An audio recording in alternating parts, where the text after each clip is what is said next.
I'm something of a political junkie.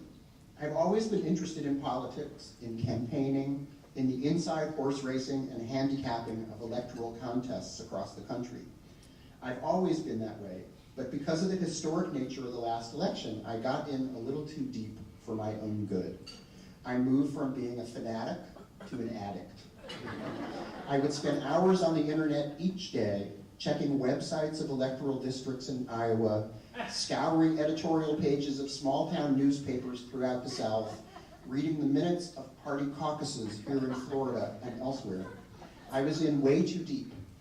I got in so deep that now that the election is long over, I still check these sites every day, just out of habit, because I'm going through withdrawal. So right after the election was a very interesting moment as editorial writers throughout the land tried to make sense of the incredible jolt of optimism we received with Obama's election. Everyone agreed that it was a great moment for our democracy, but I also remembered many, many articles by people trying to predict just how great a President Obama could be. Would he be JFK, FDR, Lincoln? Does he have what it takes to be one of our greatest presidents? I remember reading one article that just floored me. It said that there was really only one thing necessary to be a great president. It wasn't your education, your temperament, your experience. It wasn't your skills at compromise or your rationality, your confidence or your leadership, your cool head or your big heart. This article said that the most important thing you need to be a great president is to live in a time whose problems are so gigantic that only greatness can solve them. In other words, it isn't your ability to do great work that makes you great, but living in a time that requires great work to be done. This is, of course, the situation the world is now in. The problems in the world are so enormous that small fixes won't work.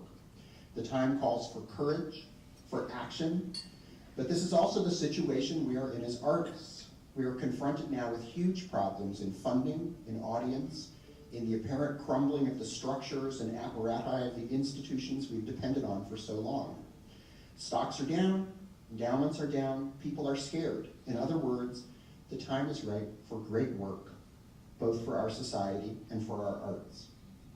If only boldness, innovation, deep questioning of the status quo, and passionate, hard-working commitment to the future will get us where we need to go, who better to solve these problems than artists who are bold, innovative, questioning, passionate, and hardworking every day of their lives? Who is better suited to changing the world than us? One way to look at what is going on right now is that there is a great amount of fear. People are not sure what businesses or institutions or ideas will move into the future. What will last? No one knows, and everyone is nervous about it. It is possible then to think of every action you take as a kind of vote. When I write music now, I think of it as a vote for the kind of culture I want to make sure survives. That thought alone strengthens my own commitment to what I do.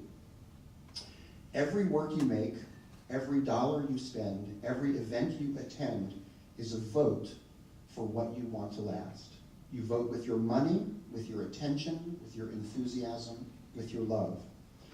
This organization and this prize that is being given here tonight is not just a wad of money that is being thrown around. It means something.